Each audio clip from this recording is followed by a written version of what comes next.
They could have stopped it. They didn't. And the entire world has gotten infected. And a lot of countries are going through a lot right now. This morning I spoke with President Putin of Russia, and they're going through a very hard time with this, in Moscow in particular. I spoke to the Crown Prince, Saudi Arabia. They're doing well, but they're going through a lot. Everybody's going through a lot. Yesterday I spoke to the heads of 4 different countries. All 4 are going through a lot, going through a hard time. This could have been stopped. It could have been stopped quickly and easily, but for some reason it wasn't. And we'll figure out what that reason was. So with that, if you have any questions, please. On the convention, were you simply not convinced that you could keep people safe at the convention? I just felt it was wrong, Steve, to have people going to what turned out to be a hot spot. You know, when we chose it, it was not at all hot. It was free. And all of a sudden, it happened quickly. It happens quickly, and it goes away, and it goes away quickly. The key is we wanted to go away without a lot of death, without a lot of problems, and we're learning so much about the disease. That's why we're very cognizant of nursing homes. We're watching them very carefully, and people over a certain age, and especially people over a certain age with diabetes or heart disease in particular, but with a problem. So we didn't want to take any chances. So we had a lot of people. We have the delegates want to be there. We're going to do a fairly reasonably quick meeting in North Carolina. The nomination will be produced. And then we'll announce what we're doing, how we're doing it, whether it's something that's done online, I guess you could call it, online. So there could be nothing like our last convention, unfortunately. That was a great convention and in a great place, as you know. We had a great time in Cleveland. But it's a different world, and it will be for a little while. We want to get the world back to what it was, and I think we'll have that, including great job numbers, including so many things that are happening so positive. I have to say the stock market is close to records. For NASDAQ, it is a record. It's already exceeded its highest numbers. But we want to get our country back to what it was. So would your acceptance speech be from the White House, and are you worried? We haven't said that yet, Steve. We'll have that. We'll probably announce that over the next few days. Are you worried this might dampen enthusiasm for you? Look, we've done a great job. We built the greatest economy in the world. Nobody close. Not China, not anybody. We had to close it. We saved millions of lives, and we opened it. But we had the best numbers in history for African Americans, Hispanic Americans, Asian Americans, every group you want to name. Young people without a diploma, young people with a high school diploma, with a college diploma, anything you want to name. We had the best numbers. Women doing incredibly. Never been a time like that. And we had to turn it off because of what China did. We had to turn it off. And then all of a sudden, now we turn it back on, and we're doing very well. But it was very bad. China, speaking about China, the trade deal means less to me now than it did when I made it. When I made it, it was a great deal. But they're setting records. Yesterday was a record corn day. They purchased more corn than any order ever. And that went on for 2 or 3 days, and soybeans and all. But it just means much less to me. Can you understand that?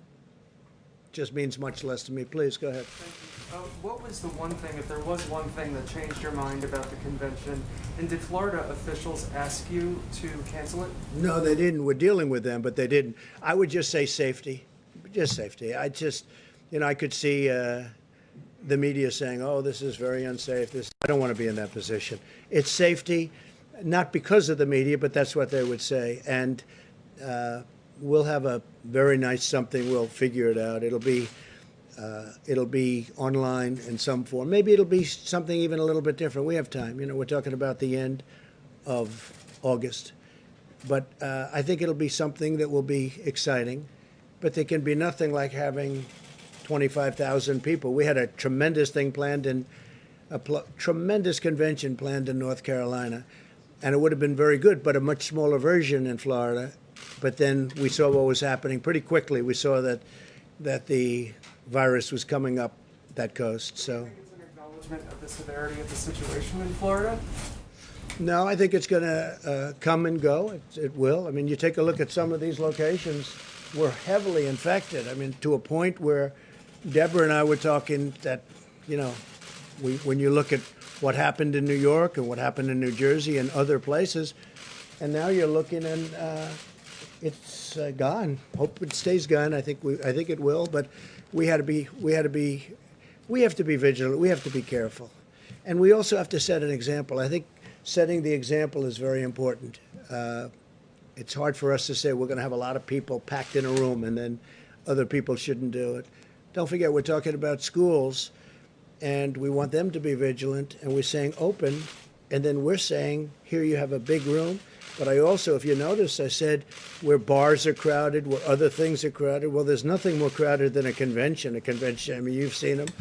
And even though you try and keep people away from each other, it's just not that kind of a thing. They probably can't do that. It just doesn't work for them. So it's a very hard. So I think we're setting an example by doing it. It's very important. Yeah, John. Mr. President, if I could come back to school openings. You talked about money that Congress is looking at to help schools who want to reopen. If a school wants to reopen but is concerned about testing, would you consider directing some of that money toward testing for either a school district or even individual schools, if that's what it took to open the schools? Yeah, I think so. I mean, a lot of people feel differently about testing. We talk about it a lot.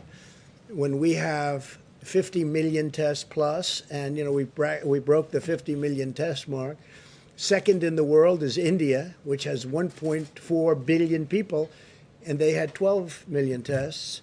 And other countries that are very big had 2 million tests. And some countries essentially only test if you're sick and walk into a hospital or walk into a doctor's office or you're literally really sick. They essentially don't do tests unless you're sick. And I understand that too. So, yeah, if they feel that that's what they want, that would be fine. You would tell Congress, you would encourage Congress to pay for testing for school districts? I would if they want. Again, we've done 50 million tests. There's nobody even close in the whole world. You look at our mortality rate, you look at our death rate, you look at different statistics. We're doing very well, but one death is too many. This should never have happened. This should never have been allowed to happen from China. Also, Mitch McConnell's office just put out a statement a moment ago about the Phase 4 relief package, CARES 2, saying, quote, it's tailored precisely for this phase of the crisis. Yet it does not include your payroll tax cut. So do you believe it's perfectly Yeah, I'd like to tailored? see a payroll tax cut. I think it's great for the workers. The Democrats would never have gone for it. They don't want it. They're not big into the workers, I guess.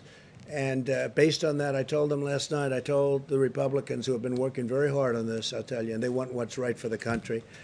And hopefully the Democrats ultimately will. But I said, I think a payroll tax would be good, but you're not going to get it from the Democrats. We need their votes, as you know. It's not like, you know, we have a majority, but it's not enough that that's why I guess we have an election coming up.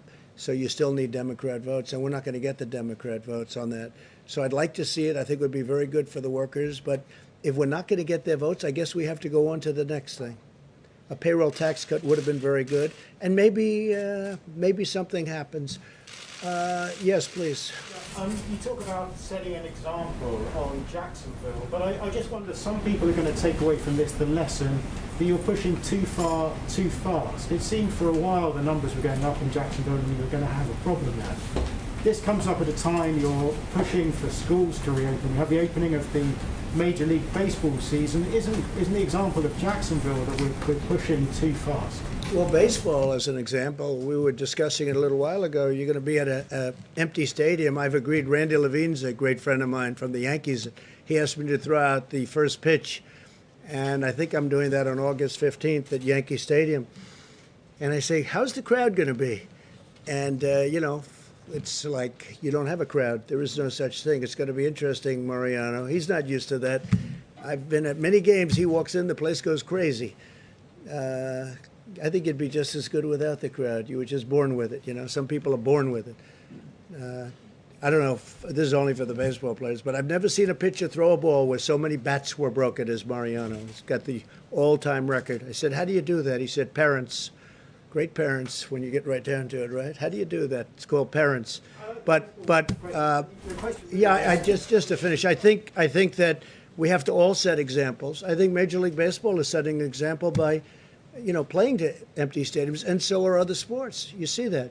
Now, then they'll allow a certain number in. I see golf is now soon will be allowing people to come in percentages, and all of a sudden we want to get back to normal. The key is to get back to normal because nobody wants to see this. But I think it's really good that baseball's opening. It looks like football's opening. It looks like sports are opening. We have, it's a tremendous thing psychologically for our country, and we're all with it. We're going to see right now some beautiful young little leaguers outside with a great future ahead of them. They're already practicing on the front lawn of the White House, and we're going to go out and say hello to them, and it'll be really great. Okay, how about one more? Yeah, please, go ahead.